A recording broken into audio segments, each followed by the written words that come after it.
এই ভিডিওতে আপনি জানবেন অনেকেই ভগবানের নাম জপ করেন, মন্দিরে যান, উপবাস রাখেন, তবুও একটা সময়ের পর মনে হয় কিছুই কাজ করছে না। ভক্তি থাকা সত্ত্বেও জীবন বদলায় না, মানসিক শান্তি আসছে না। এর কারণটা শুধু ভাগ্য নয়, এর পেছনে আছে গভীর এক আধ্যাত্মিক সত্য। ভিডিওটা একটুও স্কিপ করবেন না, কারণ এতে আপনার নিজের ভক্তির দরজা খুলে যেতে পারে। অনেক ভক্ত বলেন, আমি প্রতিদিন জপ করি তবুও শান্তি পাই না, আমি মন দিয়ে উপবাস করি তবুও কষ্ট কমে না, ভগবানকে ডাকি কিন্তু উত্তর পাই না। এই দুঃখ একেবারে সত্য। ভক্তি করা সত্ত্বেও কিছু মানুষ আধ্যাত্মিকভাবে এগোতে পারেন না। কিন্তু কেন?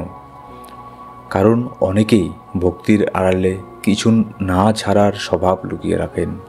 ভগবানকে ডাকা হয়, কিন্তু পুরনো রাগ, অহংকার, আমি জানি, এই ভাব, এসব ফেলে রাখা হয় না। এটাই সেই জড়তা যেটা ঈশ্বরের আলোকে ঢুকতে দেয় না। আজকাল অনেক ভক্তি হয়ে গেছে একটা রিচুয়াল পারফরমেন্স। আমি ঠিক সময়ে মন্ত্র বলি, আমি উপবাস করি, আমি ঘন্টা বাজাই, প্রদীপ জ্বালাই। কিন্তু প্রশ্ন হচ্ছে, আপনার হৃদয় জ্বলে কিনা?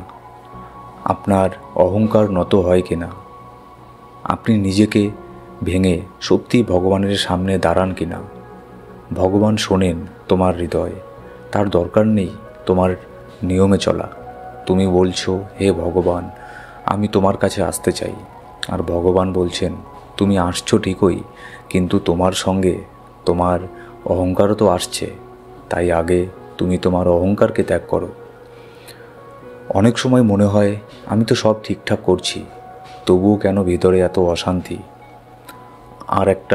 এর একটা গভীর কারণ আছে।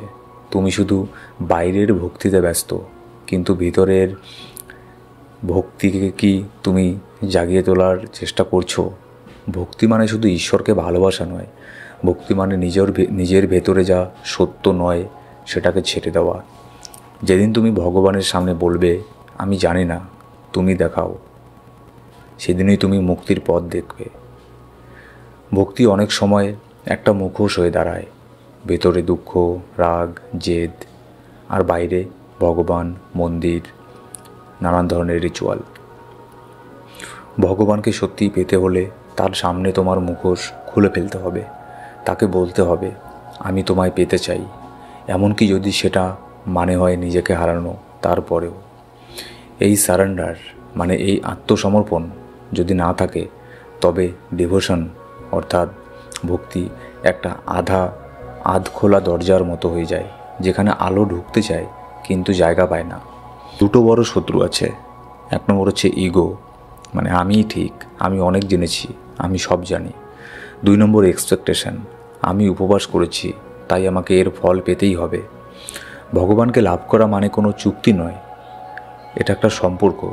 তুমি যদি ঈশ্বরকে শুধুই ফলাফলের জন্য ডাকো, তবে তুমি তার কাছে না পৌঁছে তুমি পৌঁছচ্ছ শুধুমাত্র তোমার আশা আকাঙ্ক্ষার কাছে। ভগবান বলেন, তুমি শুধু ডাকো, আমি ঠিক সময়ে আসব। কিন্তু তুমি যদি আমার সময়কে নিজের মতে টানো, তবে সেটা ভক্তি নয়, সেটা একটা ব্যবসা। বন্ধুরা, ভক্তি তখনই ফল দেয় যখন আপনি নিজেকে সত্যিই ছেড়ে দেন, না শুধু নাম জপে, না শুধু প্রণামে, বরং নিজের ভেতরের অন্ধকারকেও ঈশ্বরের আলোয় দেখাতে সাহস রাখলেন। তখনই সেই দীর্ঘ নীরবতা ভেঙে ঈশ্বর আপনাকে উত্তর দেন। ভক্তি ব্যর্থ হয় না। ভক্তির নামে আমরা যা করি সেটা যদি হৃদয় ছাড়া হয়, তবে সেটাই ব্যর্থ হয়। তাই আজ থেকে ঈশ্বরকে ডাকার আগে জিজ্ঞেস করুন নিজেকে, আমি সত্যিই খালি হয়েছি তো? তুমি খালি হলে ঈশ্বর পূর্ণতা দেবেন।